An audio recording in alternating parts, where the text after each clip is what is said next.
Kita awali dengan informasi pertama, saudara, sebanyak 33 dari 52 orang narapidana yang melarikan diri dari Lembaga Permasyarakatan kelas 2B Kutacane, Aceh Tenggara telah kembali ke lapas.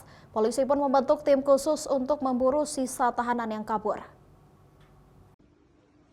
Kepolisian Polres Aceh Tenggara membentuk tim khusus untuk memburu 19 narapidana yang masih melarikan diri pasca insiden kaburnya 52 orang napi pada Senin lalu. Kepolisian mengatakan pihaknya telah mengetahui keberadaan sejumlah napi tersebut, diduga mereka bersembunyi di rumah keluarganya.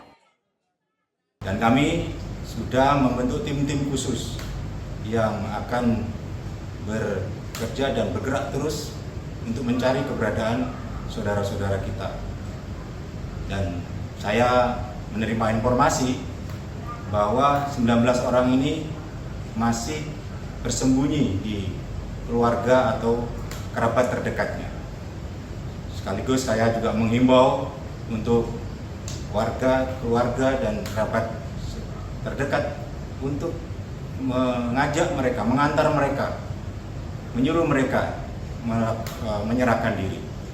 Karena juga saya perlu ingatkan kembali bagi saudara atau kerabat terdekat yang sengaja memberikan tempat, ruang dan juga melindungi untuk persembunyian 19 warga binaan ini akan kami perlakukan dan juga kami berikan sesuai dengan aturan dan ketentuan yang berlaku.